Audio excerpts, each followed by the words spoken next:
Hi everybody, এই ভিডিওতে আমি একটা পার্ট চার্টের প্রবলেম নিয়ে আসছি। যে প্রবলেমটা খুব ইম্পর্টেন্ট একটা প্রবলেম, সেটা তোমরা স্টেপ বাই স্টেপ দেখো কিভাবে আমি সলভ করছি, এবং এটা একবার খাতায় একবার লিখে নিও। দেখো আগে প্রবলেমটা বোঝো কি চাইছি। Suppose we have the following you have the following set of activities and their predecessor, optimistic, pessimistic and most likely time are also given below. Activity দেওয়া আছে, predecessor দেওয়া আছে, optimistic time, pessimistic time and most likely time দেওয়া আছে। এবার part চার্টে draw করতে বলেছে, এক্সপেক্টেড টাইম ক্যালকুলেট করতে হবে, earliest time latest time calculate করতে হবে, এবং ক্রিটিক্যাল পাথটা বানাতে হবে। পুরো একটা কমপ্লিট সেট অফ কোশ্চেন, এটা তোমাদেরকে স্টেপ বাই স্টেপ বুঝতে হবে। দেখো সবার আগে কি করবে, এই যে প্রবলেমটা দিয়েছে, প্রবলেমটা দেওয়ার পর তোমরা একবার একটা ক্যালকুলেশন করবে। সেই ক্যালকুলেশনটা কিভাবে করবে না, এখানে আমি অঙ্কটার মধ্যেই করে দিচ্ছি ক্যালকুলেশনটা। দেখো তোমরা নতুন করে একবার অঙ্কটা কপি করে নেবে খাতায়, তারপর করবে। এখানে একটা কলাম করবে এক্সপেক্টেড টাইম, যেটা দেখো এখানে চেয়েছে find expected time. Expected time, যে টাইমটা কি করে, ফর্মুলাটা কি, এক্সপেক্টেড টাইমের ফর্মুলা হচ্ছে expected time equal to T of E equal to, মনে রাখবে অপটিমিস্টিক টাইম কি বলা হয়, T of O, pessimistic T of P, আর most likely T of M. তাহলে এক্সপেক্টেড টাইম কি পাবো, T of O plus 4 into T of M plus T of P, T of O plus 4 into M T M plus T of P divide by 6। এই ফর্মুলাটা মাথায় রাখবে। এই formula খুব important formula, যেটা T of time O, time of optimistic, time of most likely 4 into M T of M, and time of pessimistic. Optimistic time মানে যারা প্রজেক্টটা খুব তাড়াতাড়ি কমপ্লিট করবে ম্যাক্সিমাম টাইমে, পেসিমিস্টিক যারা সবচেয়ে দূরে কমপ্লিট করবে, আর মোস্ট লাইকলি জেনারেলি যেটার মধ্যে কমপ্লিটেড হয়ে যাওয়ার আশা আছে। তো দেখো মোস্ট লাইকলি টাইমটা এখানে জেনারেলি দেওয়া আছে এই পাশে, এর মধ্যে কাজটা কমপ্লিট হয়ে যায়। এই যে টাইম তিনটে দেওয়া আছে, এরপর ফর্মুলাটা ইউজ করো। তাহলে এখানে কিছু 2 into T of O, 4 plus 2 plus 9, 2 plus 4, 2 plus 4 plus 4 into 9, 2 plus 4, এগুলো ক্যালকুলেশন করবে ক্যালকুলেটর দিয়ে। 2 plus 2 plus 4 plus 4 into 9 mean 6, 36, 42 by 6 মানে 7। এক্সপেক্টেড টাইম পেলাম আমি 7। নেক্সট এটা দেখো, এটা T of O, T of P, 4 4 8 plus 7 into 4 28, 8 plus 28 by 6 মানে হচ্ছে 36 বাই 6, মিন হচ্ছে 6 6 36, 6। নেক্সট পরেরটা 3 প্লাস 8, 3 প্লাস 5 8, 8 আর 8 4 32, 32 8 40, 40 বাই 6 মিন হচ্ছে 636, 636 করে চলে যাচ্ছে, 3 0 6 5 30। এটা হচ্ছে 636, আর পড়ে থাকছে 4, 636 আবার 4 পড়ে থাকছে 4 0 6 7, 6.67। তো এই ক্যালকুলেটারে এটা রাউন্ড আপ করে দিলাম, 6.66 হচ্ছে, এটা রাউন্ড আপ করলাম। নেক্সট ক্যালকুলেট করে নিও। এটা হচ্ছে নেক্সট হবে 4 প্লাস 5 9, 9 প্লাস 24, 9 প্লাস 24 মিন হচ্ছে 33 বাই 6, 6 পাচ্ছে 6 5.5, এটা হচ্ছে 5.5।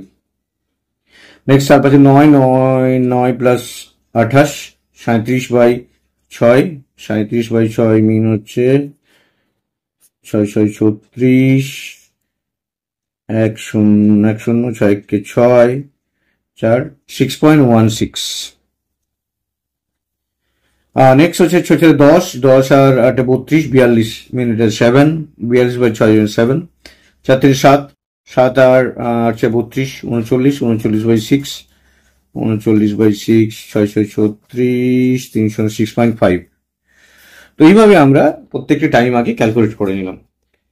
তো যখনই টাইমগুলো ক্যালকুলেটেড হয়ে গেল, এটা 6.16 আসছিল, 4 6 6.17 করে নিতে পারো রাউন্ড অফ করে। এটা তো আমরা টাইমগুলো সব পেয়ে গেলাম।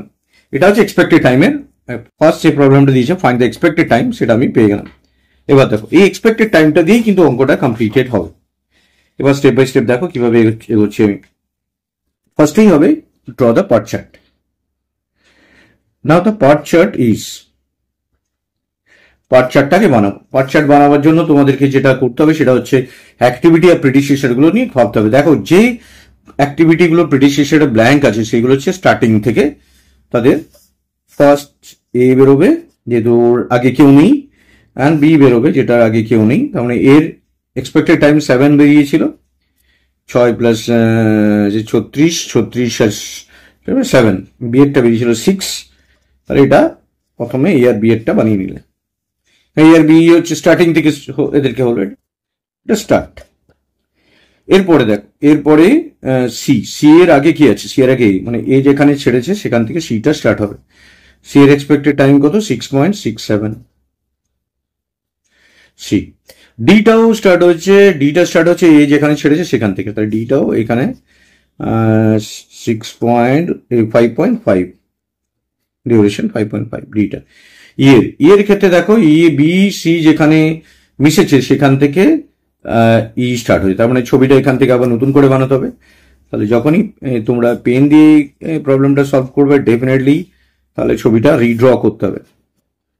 বি আর সি, এখান থেকে ডিটা ওইদিকে করে দিচ্ছি উপরে, কারণ তাহলে আমার ছবিটাকে সি আর ডি কে মার্চ করতে সুবিধা হবে। 6.67 বি আর সি যেখানে ছেড়েছিল সেখান থেকে ই স্টার্ট হবে, বি আর সি থেকে এইটা হচ্ছে ইটা স্টার্ট হবে।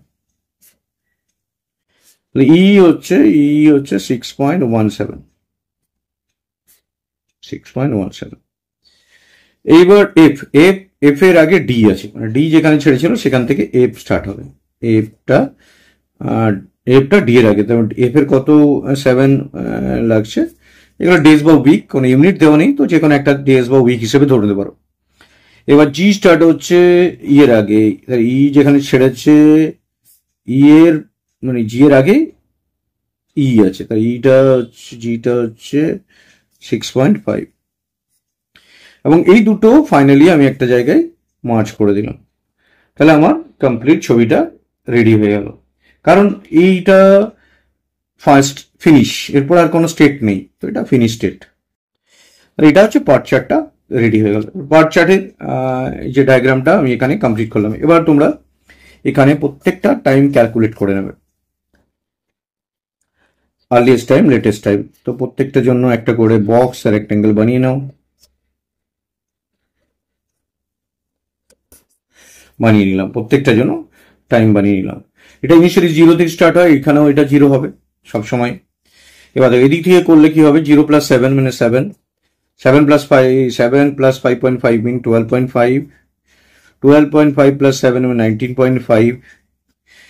এবার এইখানে হচ্ছে একটু দেখতে হবে, ডাইরেক্টলি 19.5 করণে দু জায়গা থেকে আসছে, তাহলে আগে এই দিকটা করে নেবে। এবার দেখো এখানে দু জায়গা থেকে আসছে, একটা 7 সাথে 6.67 যোগ করলে যে হয় 13.67, আর একটা 6 ডাইরেক্ট 6। ম্যাক্সিমাম যখন দুটো জায়গাতে মিশছে তখন ম্যাক্সিমামটা নেব। 7 এর সাথে 6.67 যোগ করলে হচ্ছে 13.67, তাহলে এটা পেয়ে গেলাম এখান থেকে। এটা স্ট্রেট ফরওয়ার্ড এগোচ্ছে সামনের দিকে। এটা হচ্ছে এটা 4 6 7 8.19, তাহলে এটা হচ্ছে 19.84, এটা 19.84, এটা এখানে লিখলাম জায়গা নিয়ে বলে 19.84। এটা সেটা যোগ করলে যেটা হলো 19.84। এবার দেখো এই দুটো টাইমের মধ্যে থেকে একটা 12.5 প্লাস 19.5, আর এটা হচ্ছে 19.84 এর সাথে 6.5 যোগ করলে যেটা হচ্ছে এটা হয়ে যাচ্ছে 19.84 আর 6.5 4,3,5,6,2,6.34। তাহলে এই ডেজ এর মধ্যে 26.34 ডেজ এর মধ্যে এটা কমপ্লিট হচ্ছে। যখন ব্যাকওয়ার্ড ক্যালকুলেশন করবো 26.34ই রাখবো। এখান থেকে -7 করলে এটা আসবে 26.34 -7 হচ্ছে 0.34 আর 19.34। এখান থেকে এটা 19 এখান থেকে এটা মাইনাস করলে 19.84ই আসবে। এখান থেকে এটা হচ্ছে 13.67, এটা দেখো 19.34 থেকে 5.5 মাইনাস করলে 19.34 থেকে 5.5 মাইনাস করলে 4 8 3 1 13.84, এটা 13.84। আর এখান থেকে দেখো এটা যে এটা হচ্ছে সবচেয়ে কম সময়টা নেওয়া হবে, যেটা হচ্ছে এখান থেকে এই দুটোর মধ্যে দুটো জায়গাতে মিশেছে, এটা খেয়াল করতে হবে। এখানটা একটা খেয়াল করার বিষয় আছে, একটা হচ্ছে 13.84 আসছে এখানটা, দেখো এই দুটো জায়গাতে যখন মিশবে খেয়াল করবে। ব্যাকে ক্যালকুলেটের সময় মিনিমাম নাম্বারটা নেওয়া হয়, 19.34 থেকে 5.5 13.84, আর এটা হচ্ছে 13.67 থেকে এটা একদম খেয়াল করবে এই জায়গাগুলো, 6.67, তার মানে এটা হচ্ছে 7, তার মানে এখানে 7 হলো। যখন ব্যাকে এদিক থেকে মিশছে তখন দুটো জায়গা থেকে আসছে বলে ব্যাকে ভাববে, অ্যারোটা দেওয়ার দরকার নেই, তখন দুটোর মধ্যে মিনিমামটা, আর যখন ব্যাক ফরওয়ার্ডে যাচ্ছে তখন দুটোর মধ্যে ম্যাক্সিমামটা, দেখো 7 হলো। তাহলে এটা আমি পেয়ে গেলাম এই পাথটা। এটা ছিলাম ডায়াগ্রামটা আঁকার সময় এখানে যে অ্যাক্টিভিটি এখানে নাম্বারিং করতে হবে, নাম্বারিংটা করা হয়নি। এটা হচ্ছে 1, এটা 2, এটা 3, এটা 4, এটা 5, 6, এটা কোনো হার্ড অ্যান্ড রুল নেই যে তোমাকে কোনোটা এটা 2 করতে পারো, এটা 3 করতে পারো, পরপর করে যাবে 2 3 4 করে নাম্বারিং করে যাবে। চারটা এই যে নাম্বারিং করা হয়ে গেল, নাম্বারিং করার পর যে চারটা বানাতে হবে সেটা খেয়াল করো। সেটা হচ্ছে অ্যাক্টিভিটিটা এখন নাম্বারিং আলাদা চেঞ্জ হয়ে যাবে। অ্যাক্টিভিটিটার ছবিটা দেখে করবো। অ্যাক্টিভিটি যেহেতু এ আছে, এই টাকার মধ্যে আছে, এটা হচ্ছে অ্যাক্টিভিটিটা আছে 1 and 2 এর মাঝখানে, তার মানে এটা আই আর জে হিসাবে ধরবে, আই আর জে। অ্যাক্টিভিটি টাইম, এটা হচ্ছে টি অফ আই জে, যেটা যে টাইমগুলো দেওয়া থাকবে, এক্সপেক্টেড টাইমগুলো লিখবো আমি। বি হচ্ছে 1 আর 3 এর মাঝখানে। এর এক্সপেক্টেড টাইম হচ্ছে 7, দেখতে পাচ্ছ 7 আছে। বি এর এক্সপেক্টেড টাইম হচ্ছে 6। সিটা, তাহলে সিটা দেখো, সিটা হচ্ছে 2 আর 3 এর মাঝখানে, 2 আর 3 এর মাঝখানে সি 6.67। ডিটা হচ্ছে 5.5, ডিটা হচ্ছে 2 আর 4 এর মাঝখানে, 2 আর 4 এর মাঝখানে 5.5। দুইটা হলো। এবার দুই ইটা দেখো, ইটা হচ্ছে 3 আর 5 এর মাঝখানে, সেটা হচ্ছে 6.17। এফ হচ্ছে 4 আর 6 এর মাঝখানে, 4 আর 6 এর মাঝখানে, এটা হচ্ছে 7। জি হচ্ছে 5 আর 6 এর মাঝখানে, যেটা হচ্ছে 6.5। তো আমি আগে টাইমটা এখান থেকে বানিয়ে নিলাম। এবার দেখো ক্যালকুলেশনটা হবে কি। আর্লিয়েস্ট ক্যালকুলেশন, একটা আর্লিয়েস্ট টাইম আর একটা লেটেস্ট টাইমে দুটো কলাম করবে। খুব ইম্পর্টেন্ট কোয়েশ্চেন এটা। আর্লিয়েস্ট স্টার্ট একটা, আর একটা ফিনিশ, আর একটা লেটেস্ট স্টার্ট আর একটা ফিনিশ। আর্লিয়েস্ট স্টার্টটাকে ইআই, আর এটা হচ্ছে ইআই প্লাস টিআইজে। এটা এ স্টার্ট, ফিনিশটা হচ্ছে এল জে, আর হচ্ছে এল জে মাইনাস টিআইজে। ওকে, তো আই আর জেটা এখানে খুব ইম্পর্টেন্ট। চারটা কিভাবে এখান থেকে পাবে দেখো, ভালো করে বুঝে নাও। এই টেবিলটা যে ছবিটা, টেবিলটা একসাথে করতে হবে। যেমন ধরো এখানে আই মান আছে 1, তাহলে এখানে ই1 এর মান কত আছে? ই1 এর মান হচ্ছে 0। তো এগুলো একটা রো করে নাও, কারণ ডেটাগুলো না হলে জাম্বেল আপ হয়ে যেতে পারে।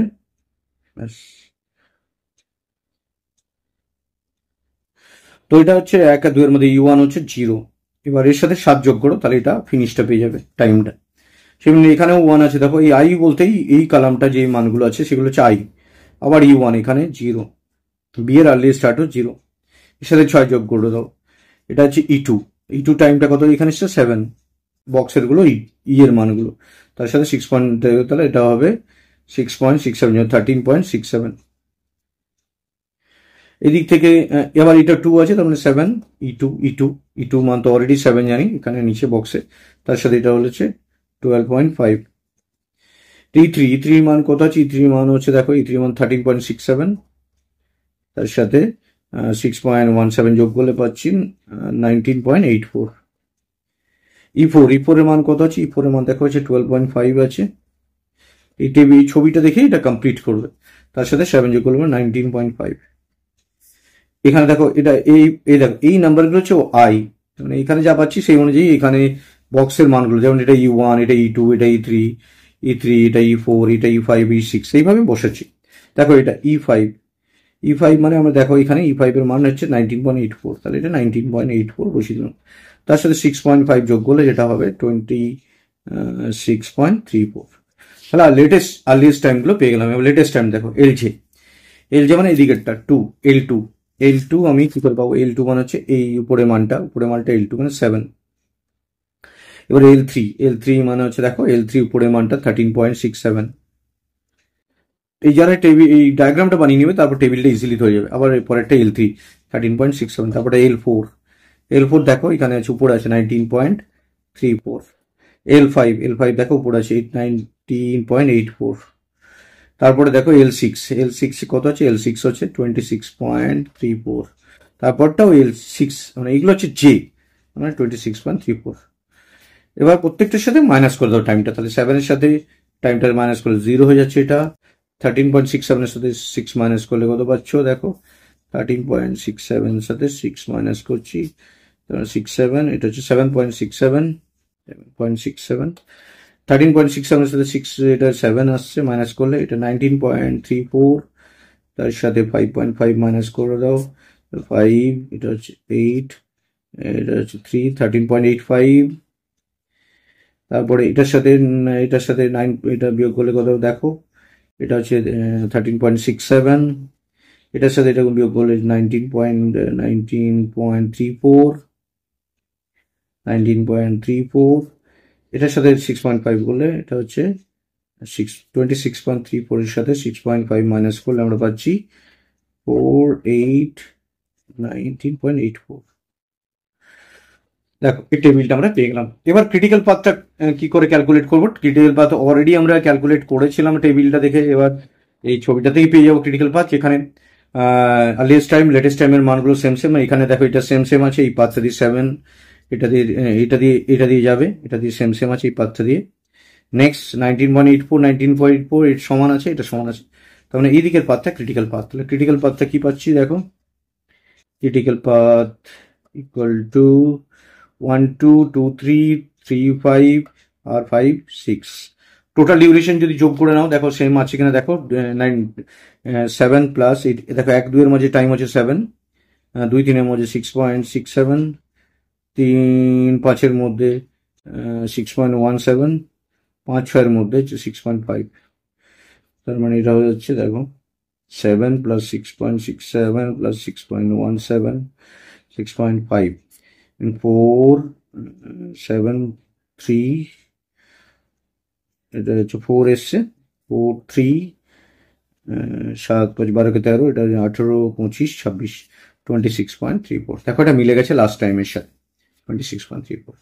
তো এই ম্যাথটা খুব ইম্পর্টেন্ট ম্যাথ, তোমরা ডেফিনেটলি প্রত্যেকটা স্টেপ আমি যেভাবে করলাম দেখে যাও।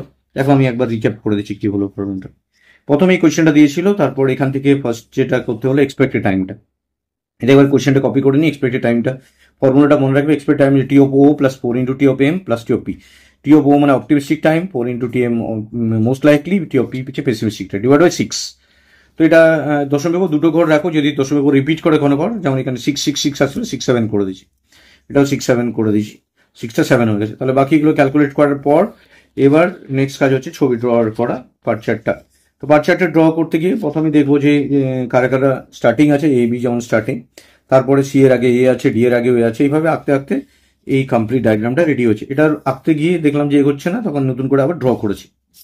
তো এরপর প্রত্যেকটা ঘরে earliest time latest time calculate করেছি। এদিকে সামনের দিকে এগোলে প্লাস হচ্ছে, আর দুটো জায়গায় মিশলে ম্যাক্সিমাম টাইমটা, আর ব্যাকওয়ার্ডে গেলে মাইনাস হচ্ছে টাইমটা, আর দুটো জায়গাতে দুটো থেকে এক জায়গায় মিশলে সেটা মাইনাসে মিনিমাম ভ্যালুটা নেওয়া হচ্ছে।